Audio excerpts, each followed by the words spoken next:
really what you saw as legal some years ago that disappeared?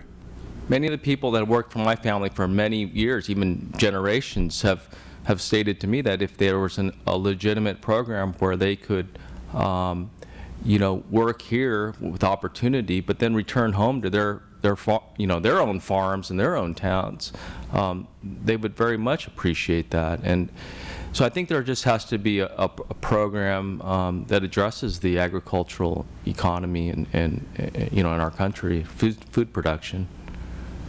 But it's also this labor force is different in this valley than it is in the San Joaquin Valley, where you raise fruits and nuts, and when the fruit's there, you pick it. Sure, once a year versus And almost perpetual. you start in the south and move north and end up in Washington picking apples. In this valley, particularly in the strawberry, you pick a strawberry, every 4 days, the same plant? Every 3 days. 3 days. So you have the same workforce working for you in the same fields year-round. There's different types of labor intensity when you're planting and harvesting, but that goes on for 8 months here. And when I was stationed here, I They're all used to here. watch the radishes go in, grow, and pretty soon I realized they grew pretty quick. But it's not a migratory workforce, so it's really stationary and in this area, and we need to, it's much more than just guest worker. It's also the other things that go along with being You need part a of a perpetual community. temporary worker here. Well, I'm not sure that they're temporary. I wouldn't think that any of these growers would tell you that their workers are kind of, waiting around for a job. These people, they know them, they're involved. These are, as one of the growers said to me, they're like family members. I go to their quinceañeras, I help their kids go to college. It's a workforce they're very familiar with. But I guess the question, and this was one of the challenges we face when we try to deal with it from Washington, is the kids, are they going to work for you after they get out of college? No. Where do you get your next generation of people to perform these jobs? And that's really one of the challenges. Sam came 20 years ago, I came 10 years ago. What can the federal government give you in the way of relief that would take care of this problem on an ongoing basis and not a one-time, as we did in 1986, that was fully ready to be another one-time by the early 90s? It's not unlike the discussion we were having about environmental issues.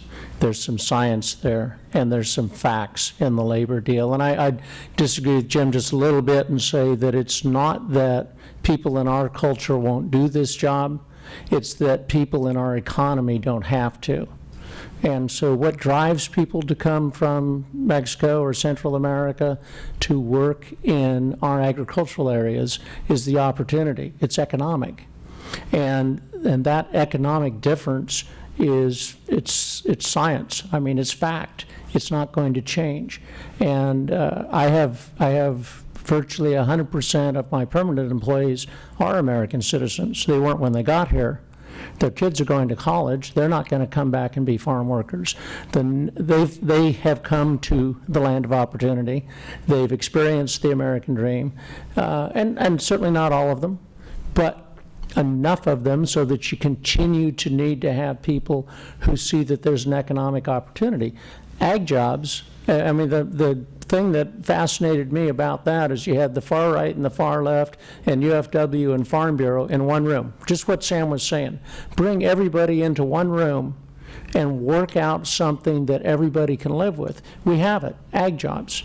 Now, that to me is it's the kind of thing we've been trying to figure out all day about how to do things with EPA, how to do things with government.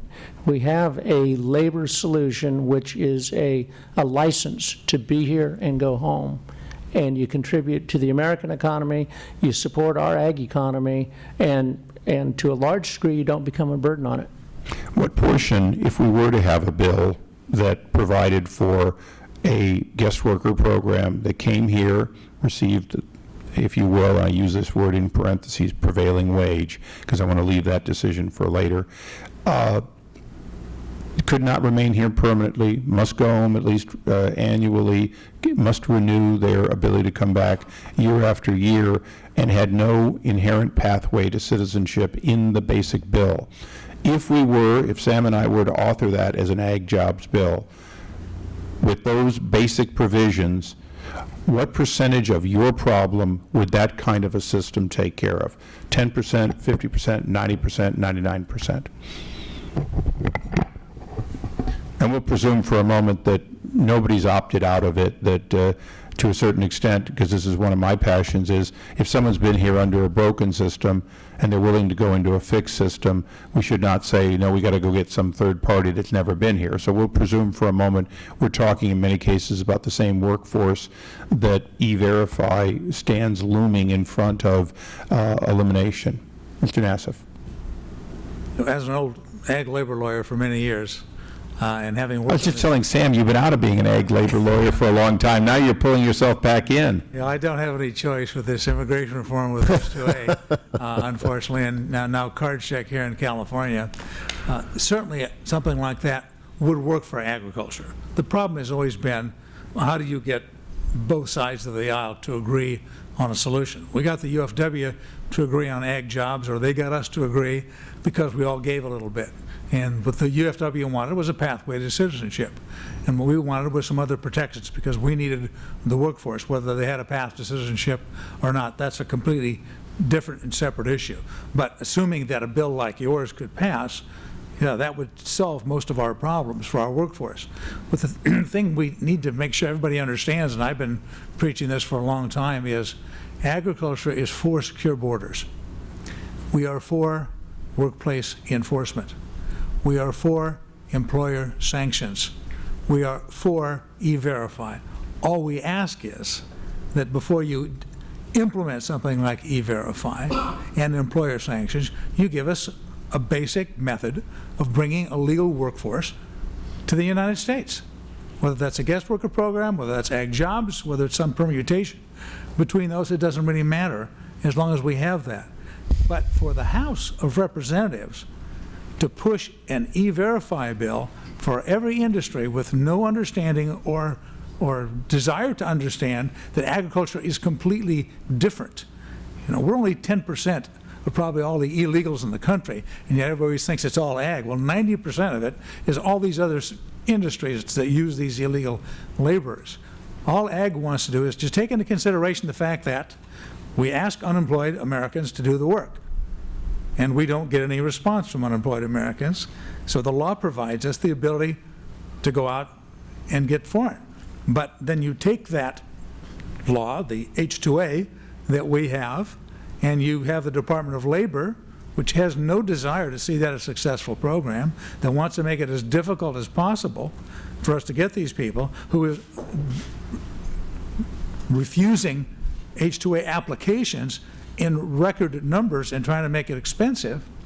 Then the only federal solution we now have doesn't work, and now we're looking at an E-Verify on a national basis that will destroy agriculture. I mean, our farmers will go abroad, there's no question about it. We're already doing that, going to many foreign countries and producing. So all of that takes jobs away from this economy, and instead of producing the multiplier effect of maybe 2 to 3 jobs for every farm worker job in this country, they're going elsewhere and producing 2 to 3 jobs in a foreign economy. Why would we want to do that? Can you follow up a little bit more on that? I mean, Sure. It was one of the growers said there's no labor shortage in Mexico. Right. So if I just go grow there, most of my problems are solved. And you're really seeing a trend in this, of more people investing in particularly in northern Mexico? I have a large avocado producing member, and probably one of the largest in the country, if not the largest, who said that 80% of his avocados were grown in California and 20% abroad. And now 20% of them are grown in California and 80% of them are grown abroad. Now, this doesn't mean that there aren't problems trying to farm in Mexico, because they have labor problems too, and labor unions and families who will shut down a complete operation if they have a wedding to go to, things you might not have happen on this side of the border. So they I have call a that job. family values gone amok. That's called the family leave program, I guess. But yes, that's what's happening. There's no question. The transition is we're moving more and more of our production out of the United States into foreign countries, which means we're moving those jobs to the same places. Mr. Murray, I saw your head shaking, yes. Would you say that, putting it in Ambassador Nassif's way of saying it, reform H-2A so that it works and you can do what you need to do from a standpoint of labor? Yeah, I'm not saying that, just for Well, the but, record. I mean, you said they gave you H-2A and it doesn't work. It doesn't work, but you see, H-2A gives us about 2%, and I testified at your Right. committee hearing, it only gives us about 2% because it's so difficult and so expensive, and because of the requirement for housing. If you reformed H-2A in a meaningful way, it would still be difficult to get the workers, because it's awfully difficult to run all of those people through consulates in Mexico and to try and get all of that done and get people here. There's a much simpler way to do it, through a guest worker program. And as you know, the union doesn't want the H-2A to work, because if H-2A really worked, then they wouldn't get the ag jobs, which is what the union really wants, is to bring these people in and make citizens. Anyway, I don't mean to Yes, sir. Well, preempt, yeah, Mark. when I Yeah, and I apologize for calling it H-2A reform, because maybe that's too much of a stretch, but I was referring to what the Yeah. ambassador It's was hard to saying. believe you could reform that one enough. When we hear H-2A, it just, we get the hair They're so stands up. soured on it. Yeah, it's pretty difficult to feel there's any way out with that one. It's so onerous that many growers it takes so much expertise, and for the return, for the value, it just doesn't, it's not worth engaging in.